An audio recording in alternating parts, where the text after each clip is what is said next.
Welcome. We're starting off a lecture series that the first lecture is entitled, Is It the End of the World? Now this is an interesting subject. This is a topic which is discussed at all levels of society and has been the question laid in front of many people as long as we can go back in history. Is it the end of the world? Well, obviously not. That's the obvious statement. Everything has taken so long to get where we are here, millions and millions of years. It's not going to end just like that. Well, before we get into the lecture series, and it's going to be quite a long lecture series, and we're going to go through a whole bunch of information. Before we do that, I just want to give you a little bit of background about myself, and then it might give you some insight as to why I travel and speak as I do, giving insight into the deceptions which are currently so vividly marketed in the world. My name is Mark Woodman. I was born in 1975 in Johannesburg to a family of four, my parents and myself and my sister. And we were born into a family of devout Christian heritage. When I say devout Christians, we were dedicated to the church. I was born into the New Apostolic Church. That's not a charismatic church.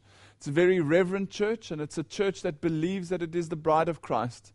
Also having worship services that are reverent, filled with music, and very closely associated to the Word of God. Now, when I was born into this church, I got involved in all aspects of the church, and I was music coordinator, if you like. I was involved. I was choir master, and I was orchestra leader.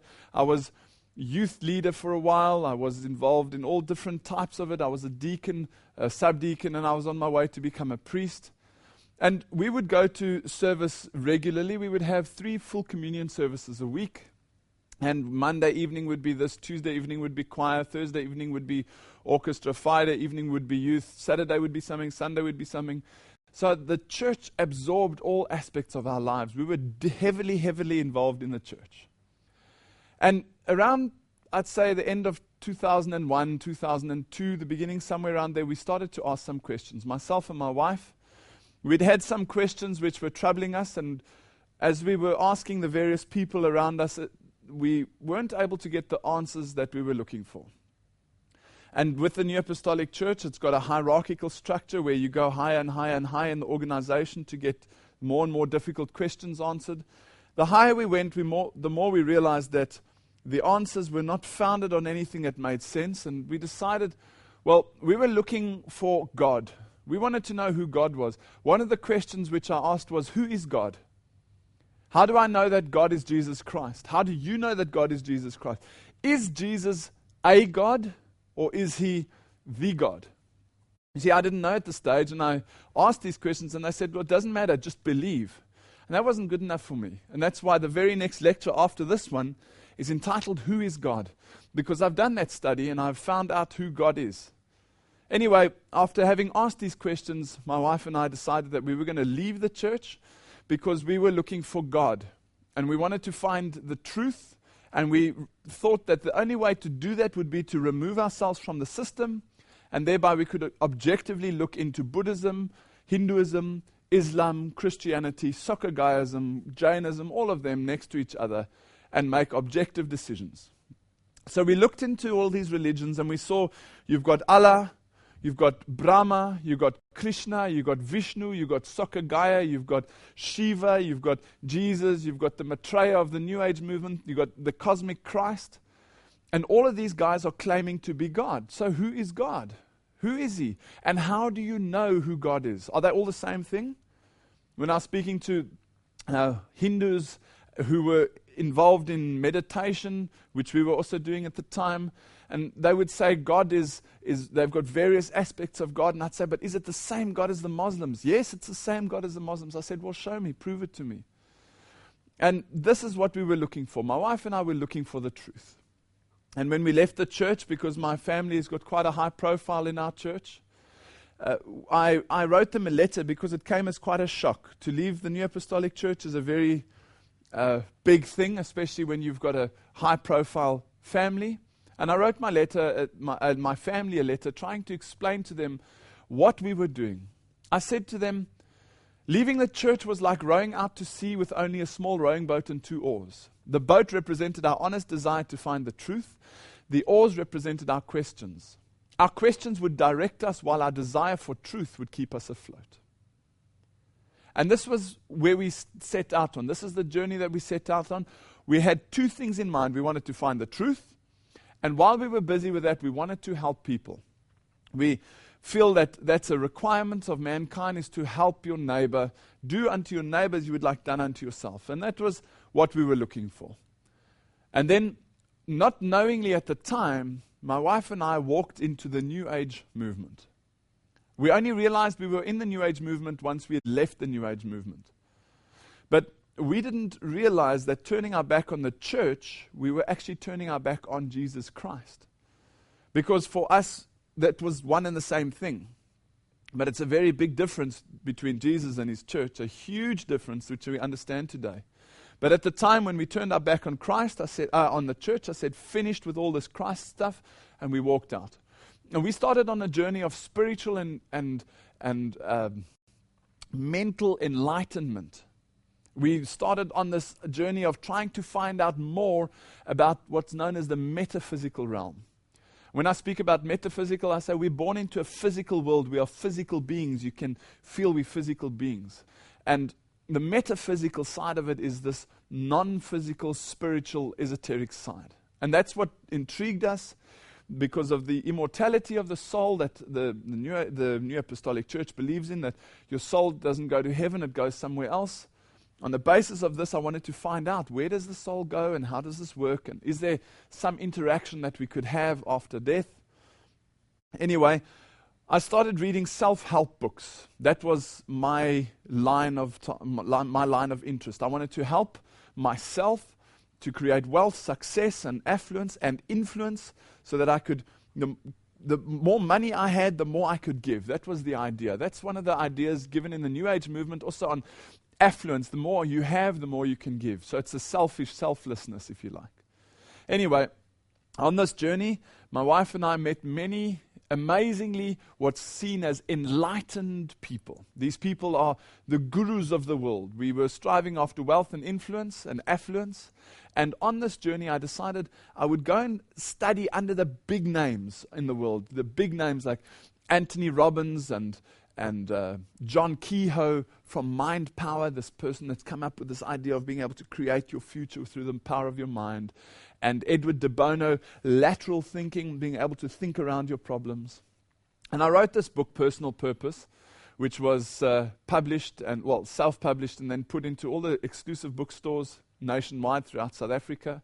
And I took this message of personal purpose into the world as the foundation of the belief system which I was then marketing, on how to find your life purpose and create this affluence for yourself. Not only physical affluence, but also just joy and this overall contentment in life which people seem to be lacking. And I believe that personal purpose was the answer. I went off and I spent time with people like John Kehoe. Here you can see an image of him as he greets the prisoners in South Africa. This is where we were working in the prisons. And one of the things that's well marketed in the New Age movement or in the self-help industry is that you've got to take the success recipes from some of these leading figures. Like Richard Branson, or if you want to be a rock star, you choose your rock star, and you find out how they've done it. And if you want to have the same success in your life, you have to apply the same success recipes. So studying under Anthony Robbins and these people, I realized I could absorb their success recipes into my life. But it couldn't be some airy, fairy, philosophical type of thing. I had to base it in solid business principles as well. So I spent time with Cyril Ramaphosa, listening to the man, studying his career. If you don't know who he is, he's one of the biggest South African businessmen. He's also, I believe, will be running for the new presidential election now in the next couple of months. Chris Stoltz, I also spent time with, finding out how he got into the position of being able to run the Reserve Bank in South Africa for so many years during South Africa's darkest years, the apartheid era. And I understood that if I could find out what these guys had done to get where they were, I could apply that same idea into my life and I could create the same success. It's like a bread recipe. If I've got the same oven as you, the same wheat as you, the same milk as you, the same whatever as you, and I have the same temperatures, I will get the same result. Well, that's the idea. Anyway, it doesn't work like that, but that's the idea that I thought at the time. And then I went all the way to the top of these organizations, all the way to the biggest in the world motivational speaker is Anthony Robbins, and then I'd go to the biggest person regarding mind power, who's John Keogh, and I'd always try and get to the highest, most influential people to see how they did it. And one of the guys who was my mentors at the time was Richard Branson, and here you can see Sir Richard Branson signing my book in one of the occasions when we spent some time together with him, and also a very good friend of mine, Grant Shuttleworth, who's the brother of Mark Shuttleworth, and you might know him from the African space heritage, where he was the first African in space. I got involved in these circles so that I could absorb these things and I could create this wealth for myself. I had a problem though. I didn't tell anybody about it. My wife knew, but we were battling financially. And I knew that through the power of my mind, my affirmations and my meditations, I would be able to create this success for myself. So I just carried on pushing and pushing and pushing. Anyway, I took this story of personal purpose out into the world, into primary schools, into high schools. Here you can see a high school, and there's a primary school. You can see all the little people, where I was teaching them this idea about personal purpose, this self-fulfillment and self-enlightenment through self-content. Everything was about self and being able to achieve this through the power of self as well. I was invited to speak at the South African Reserve Bank to about 300 or 400, I can't remember, of their management, their top-level management, and to bring across this message of personal purpose, how it can change and influence your life. Not only that, I received a call from the Africa Woman in Leadership Summit in 2005. And I was quite surprised to receive a call from the Africa Woman in Leadership Summit, because they invited me as a male to speak and to explain to the woman what the challenges are from a man's perspective with this the idea of women coming into the workplace. But I hadn't gone for this type of opportunity. It came to me. And I realized that through the power of my mind, I was creating the success. Things were starting to finally move ahead, and I was able to create these type of events where I could share this message about personal purpose. Anyway, I spoke there, and I also spoke at the MTN Science Center in Cape Town. But quietly back at home, there was a problem. I still didn't have much income. In fact, the more effort I was putting in, the less income I had. I didn't understand it. My wife and I discussed it, and she was trying on her side to assist where she could. She's not a business type person, so she got involved in what she enjoys, and that's healing. Where I was getting involved in the esoteric side of the New Age movement and slowly migrating towards the occult, my wife was getting deeper and deeper involved in the esoteric type healing methods, crystal healings and angel cards, etc., which I'll explain to you a little bit later in this lecture, but also in the lecture entitled The New Age Movement. Anyway, the more effort we were putting in, and the more effort I was putting in, sometimes up to 21 hours a day, the less income I had, and I couldn't understand it. I didn't realize at the time that there was a hand that was blocking my success. And if I had been successful, I don't believe I would be doing these lectures today. I don't believe I would be speaking to you about God and being able to do the very next lecture and show you how God showed himself to be God. And I'm not talking about some airy-fairy, read this and just believe. I'm talking about science, mathematics that proves who God is. I'll show you that in the next lecture. Anyway, I was doing everything right. This is what I believed. I was doing absolutely everything right. I was meeting the right people. I was involved with the right people. I was absorbing the right information. I was reading the right books. I was spending time with the right people. But yet there was a problem. Somehow, I just could not get a financial breakthrough. I didn't know what the problem was. And now I realize that not everything that seems bad at the time comes from Satan. And not everything that seems good at the time comes from God. See, this is sometimes the Lord has to put a blockage in your life to make you look for other options. The options I was looking for at the time were, I wanted to find the truth, and I wanted to help others. And the way to help others is to become affluent and make lots of money that you can really share this around.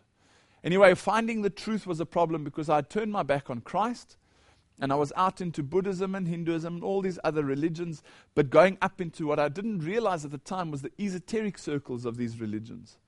Because each religion has got two levels, one hidden inside and one exposed for the outside. And I show all of these ideas through the rest of my lectures. That's all available in these lectures. Anyway, my wife got involved in crystal healing and energy healing, which is supposedly when you are able to channel healing energy through you to be able to release people from their illnesses. I didn't only do it on people, channeling that is, I also did it for animals. My wife and I were quite heavily involved in that. My wife more than myself, in crystal healings and energy healings. We got involved in angels as well because we realized that the angels are such an untapped power in the world. These angels are a method by which God can communicate with us. This universal energy can communicate with us. These were the ideas that I was being taught at the time. And being involved in angels, we also got involved in tarot cards and this idea that the angels will help you predict your future. Anyway, now when I look back, I realize that the one thing that they don't tell you is that there's two sets of angels.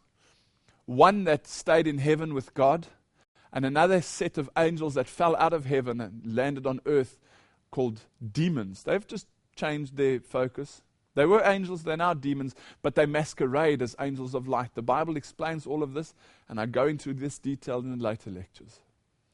While we were involved in these esoteric things, I had a problem that I had no finances, and my wife had a problem. She had lower back pain. So we decided to go to a woman that I would now recognize as the White Witch, Debbie, down in Bredasdorp in the southern area of the Cape of South Africa, almost right at the tip. And this woman, she also did these channeling things on us. She was a guru, as you would like to call it. And she realized that this blockage which I had and my wife had was such a serious blockage that she had to call in the big guns. She was also working with angels, and she called in angels bigger and more mighty. She even called in Michael at one time. He's not the real Michael, not the biblical Michael. These are all liars. These are deceptions. And then eventually she said, well, I can't get rid of your blockage. I'm going to have to call in the biggest of all the angels, and that his name is Metatron. Now, I'll show you in the lectures, later on in the lectures, who Metatron is, but I'll tell you now who it is, and I'll prove it to you in a later lecture. Metatron is an alias for Lucifer. That's how you can identify which side of these angels you're working with. Are you working with God's angels or Satan's angels? We didn't know that we were busy with Satan's angels at the time because they lie just like Satan does. And they make you sick and they make you healthy. This is why people think that this channeling is such a wonderful thing. Not even Satan could help relieve us from our blockages. Amazingly enough, there's only one power greater than Satan in the universe, and that's God. And if he blocks your channels, boy, you ain't going to get anything to unblock it unless it comes straight from the hand of God. And that's what happened. Even Metatron couldn't unblock these channels and release me from my financial burden. So I decided, well, if he can't, I'll get involved in reincarnation, because this idea would help me understand, as you reincarnated in every lifetime, you'd be able to find out what the problems were in your previous lifetimes.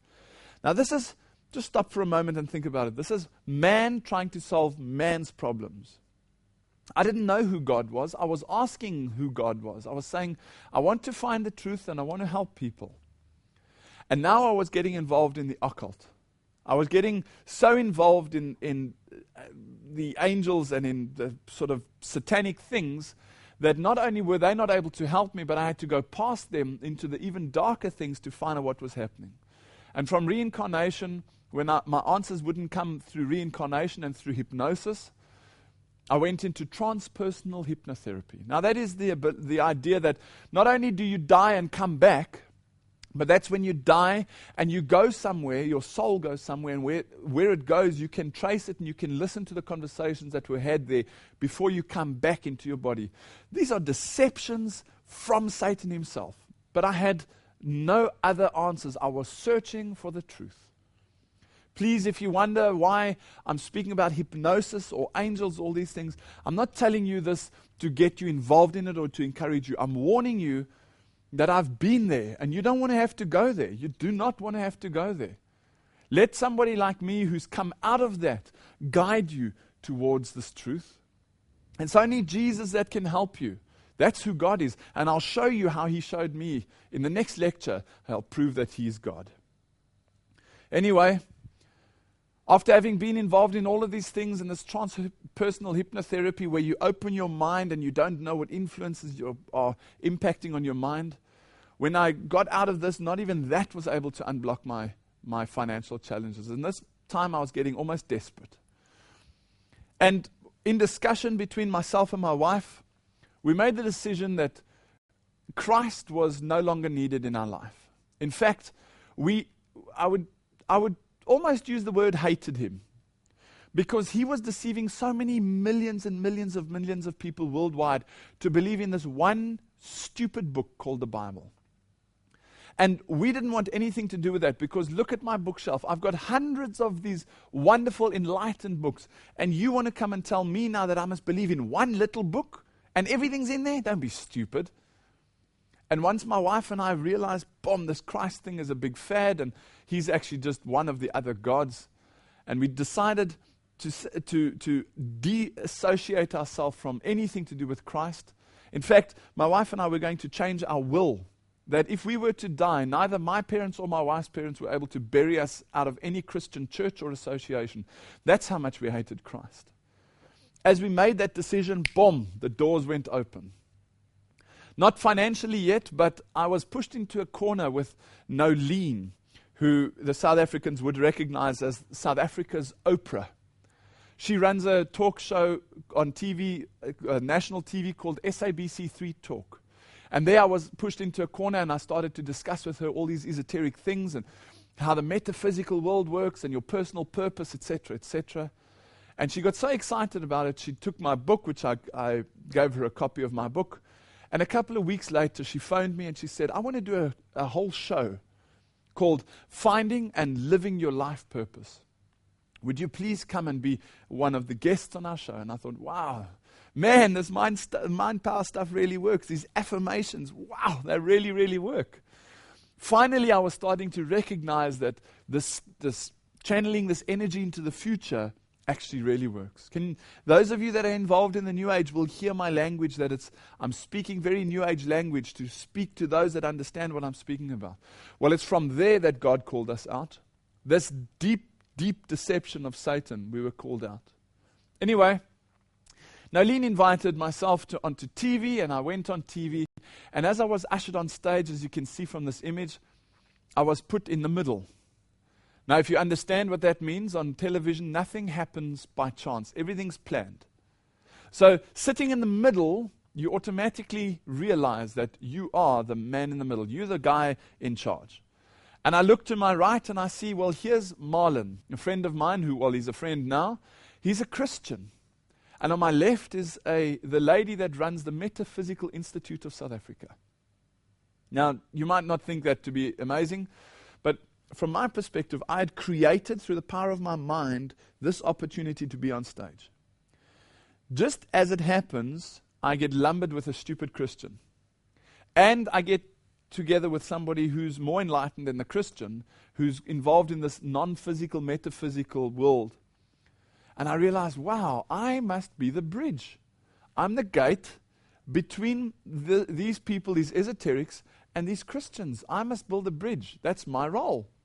And I had created this opportunity through the power of my mind. Anyway, not only did I have a Christian next to me on stage, which was frustrating, the very first phone call I ever get on national television, guess who phones me? A Christian. And Michelle, she phones from Durban, she says, excuse me, Nolene, I don't quite understand all this purpose stuff that you guys are speaking about. She says, my Bible says that we are created in the image of the Creator, and we are created for the purpose of the pleasure of the Creator, and she quotes text after text after text after text. And I thought to myself, wow, you are so deceived.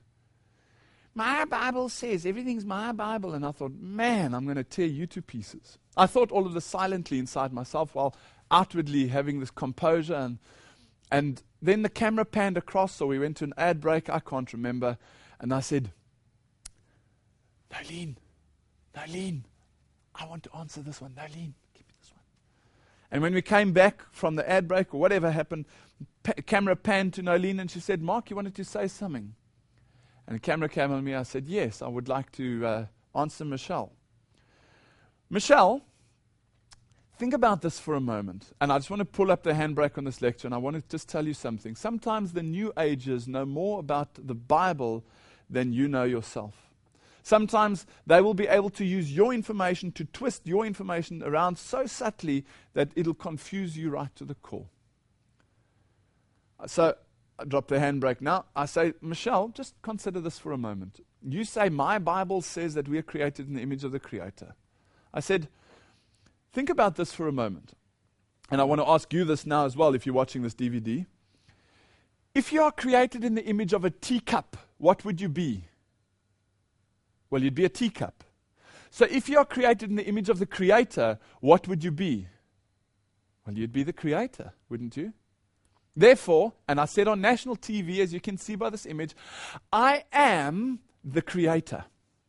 Through the power of my mind, I've been able to create this situation. I'm now sitting on national TV, being able to tell you about what I've done through the power of self, my own power. I've been able to create this opportunity. I'm the Creator. You are the Creator. I didn't realize at the time that this is pantheism. See, this is God in each of us. This is the idea that God is in me, God is in you, God is in the chair, God is in the camera, God is in the clouds, God is in the trees. This is pantheism. It comes from ancient times, from the days when Midas touched everything and it turned to gold, who worshipped the god Pan. Anyway, I'll get into that in later lecture as well. Here on national TV, subtly I tell her I'm the Creator.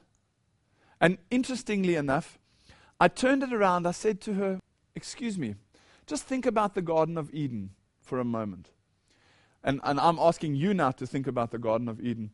What happened there? There were 3 lies. First, Satan said to Eve, did God really say that? Is he so horrible that he's not letting you eat of all the trees? Is he hiding something from you? So he creates doubt. The second thing Satan did in the Garden of Eden, he says, you won't die. God's lying to you. You won't die. And then he puts in a third lie, and that's when he twists the thing into his own direction. He says, not only will you not die, you'll become as gods. So on national TV, I said to her, are you sure you've read your Bible properly? 1, I created an insecurity. Then I said, are we created in the image of the Creator? If we were, what would we be? And then number 3, I put in my own doctrine. I said, we are created in the image of the Creator, therefore we are the Creator. And I pray somehow that lady, Michelle from Durban, will be able to get these DVDs and be able to realize that the Lord has called me out of this deception. You see, even on national TV, where I had the arrogance to say that I was the Creator, when I went home, I still couldn't put petrol in my car. The more effort I was putting in, the less income I had. There was a blockage in my life that not even Metatron himself could release. Something was going on. And yet, as I was battling with this, how do I overcome this problem, and discussing it with my wife, and she's helping with crystal healings and trying to unblock my channels, and we're asking the angels for help, and we're meditating and all these rubbish things. Yet, as all of this is going on and we're battling to find food at home, Career Success magazine launches this article. They say, who wants to be a millionaire? And then they refer to Mark Woodman. I laugh every time I see this thing. Actually, it's very sad. And that's the problem. You don't know what you're reading because you don't know what's going on under the surface. That's why there's only one God. Because there's only one individual in the universe that can see under the surface. And can see into your thoughts, can see into your emotions, into the pain that's in your heart at the moment. There's only one person, and that's God. And yeah, outwardly I was wearing suits on national TV, and I was this big meneer. I was the creator of the universe. I was the creator of my own little universe. And yet, I had nothing, and career success looks outwardly and they say, would you like to be a millionaire? Well, ask Mark Woodman how it's done. I mean, this is pathetic. Absolutely pathetic. And then came a day when I had to start wondering what's really going on. If you had been with Richard Branson and with the Shuttleworth family, if you had been with Anthony Robbins and Chris Stoltz and Cyril Ramaphosa and all the big names around the world, if you were studying Alan Cohen and Deepak Chopra and all of these, Dr. Wayne Dyer and all of these names, trying to absorb their understanding, reading Napoleon Hill about Think and Grow Rich and how to think and create this, if you're doing absolutely everything right, and yet you still have not a little bit of success, zilch, nada, nothing, then you've got to wonder to yourself, what's going on? Somewhere there must be a blockage, and this blockage is bigger than what I can deal with on my own. And about 3:30 one Saturday morning, I got out of bed, and I was crying bitterly. I'd gone to bed that evening before with my wife, and I was very worried because there was no food for that Saturday morning. Nobody knew this. Nobody knew this. And I woke up, well, I didn't actually sleep. I was rolling around the whole night, and 3:30 I decided, no, I'm going to get up. I walked down the passage, it was cold, and I went to go and sit in the lounge. All the lights were off, and I sat on the bench, and I thought about it. And I'm going to bring up this graphic that you can see. This is my success summary. After 2 or more years of working at the top level, this was my success summary. I was 4 months behind on my car repayments. I was 5 months behind on my bond repayments. I was a year behind on my electricity repayments. I had absolutely no medical aid. There was no income into our home at all, and my wife was 8 months pregnant. Can you imagine the trouble I was in? I'm the creator. I can create the success for myself. And yet, I'm sitting in the dark, a year behind on the electricity, 4 months behind on my car, 5 months behind on my bond, and I got no medical aid, and my wife is 8 months pregnant. Now, the reason I was crying and I had this emotional trauma was, and those of you that have experienced this, husbands, you'll know what I'm talking about, and wives, you'll know especially, is when you're pregnant, you don't need food, you need nourishment. You don't want bread and milk, you need nourishment for the baby. And I didn't even have an egg, I didn't even have milk, I didn't even have bread. There was nothing in our fridge. And I didn't know what we were going to have for breakfast that morning. And I don't know what we had for breakfast, but we had breakfast. But what happened there is I sat down on this bench and I realized I had done everything that I could in my power. I had done everything. Another email wouldn't have made a difference. Another letter wouldn't have made a difference. Another phone call wouldn't have made a difference. I had done everything. If I'd done so much and had nothing, then I knew that it wasn't going to happen. And that morning, 3:30, that Saturday morning, I climbed off the bench and I fell on my knees.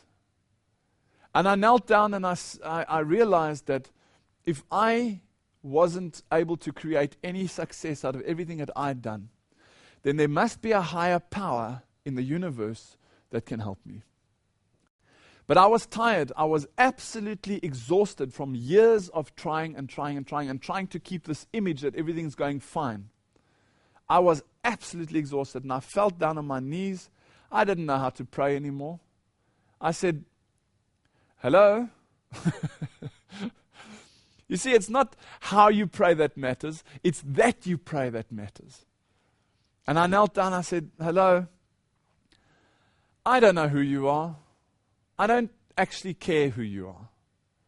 I don't care if you are Allah or Shiva or Brahma or Vishnu or Krishna or Soccer Gaia or Jesus or Lucifer or who.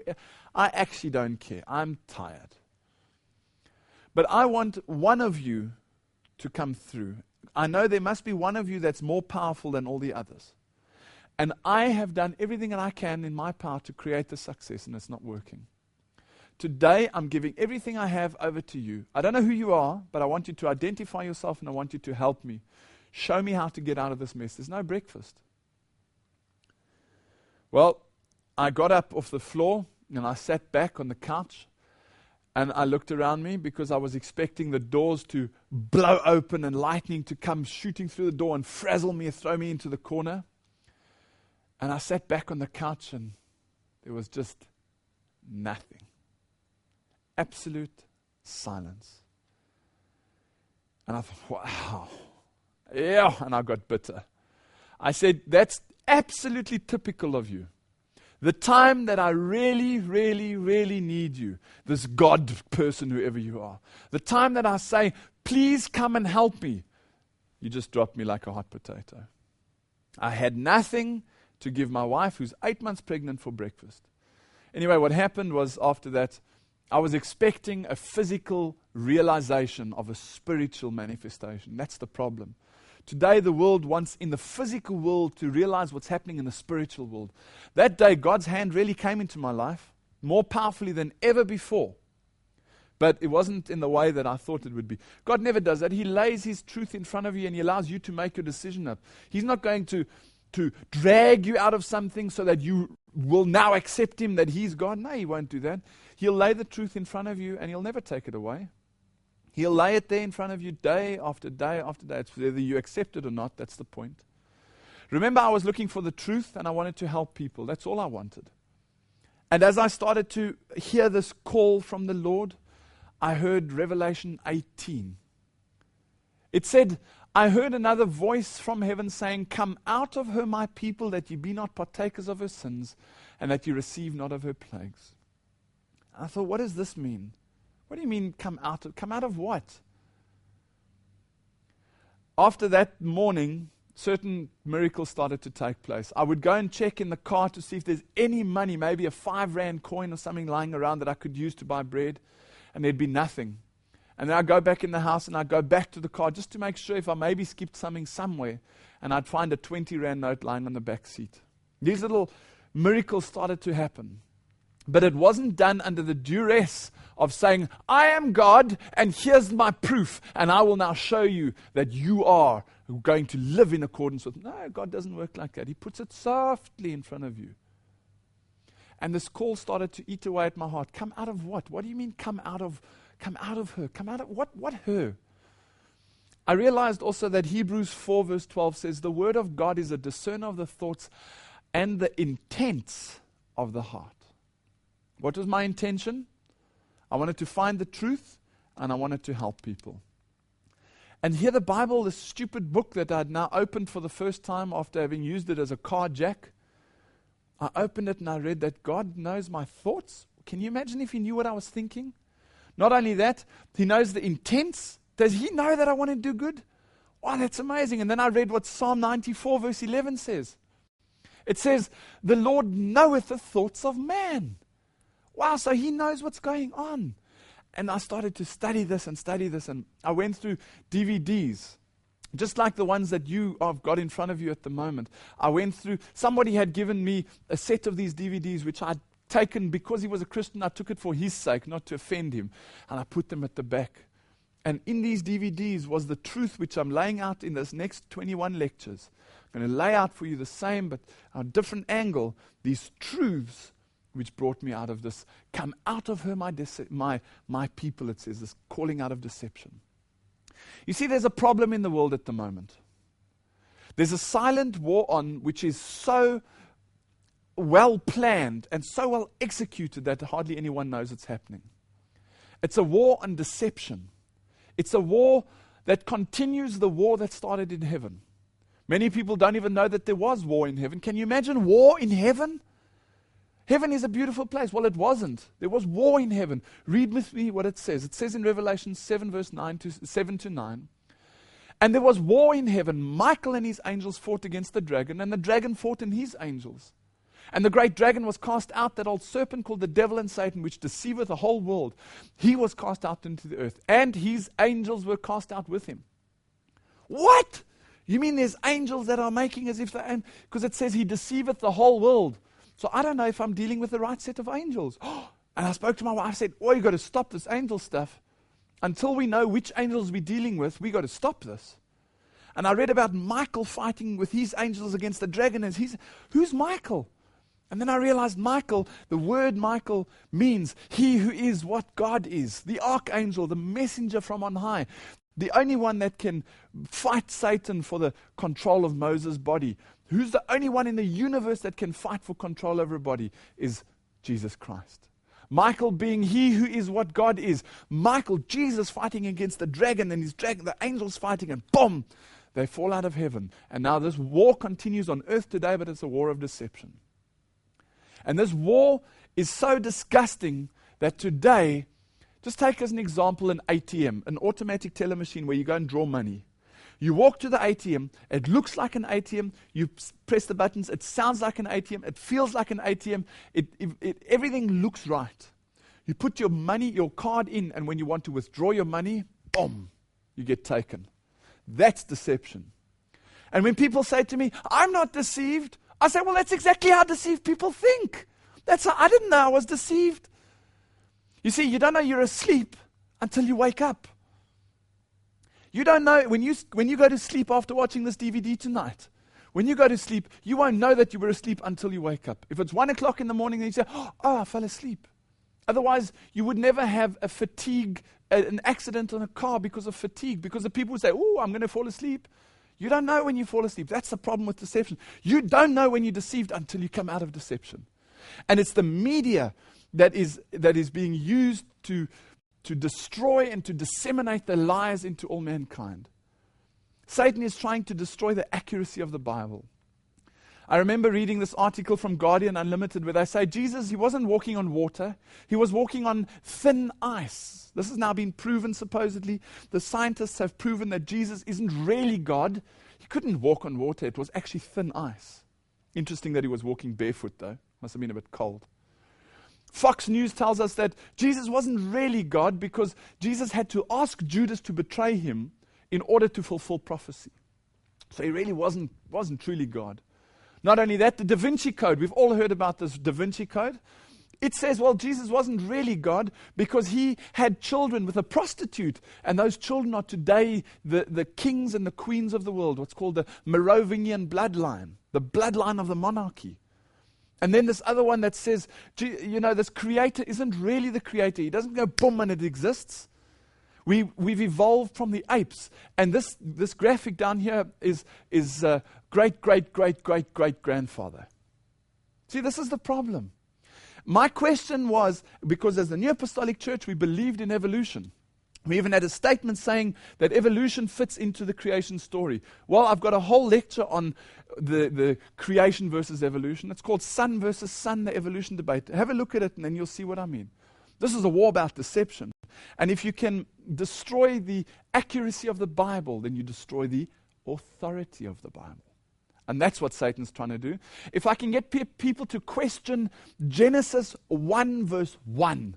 In the beginning, God created. No, in the beginning, that's not quite accurate. God used. If I can get them to question one area of the Bible.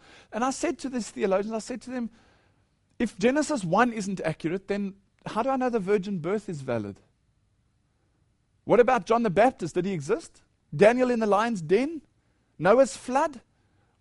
How do I know what to believe and what not to believe? Did the apostles really do what they say they did? This is the problem. This is the problem. It's a war on accuracy, which is actually undermining the authority. And today, because of that, just like Zephaniah 3 verse 2 explains, the world doesn't obey, it doesn't receive correction, it doesn't trust, and it doesn't draw near to God. And Time magazine can put on this front of their cover, is God dead?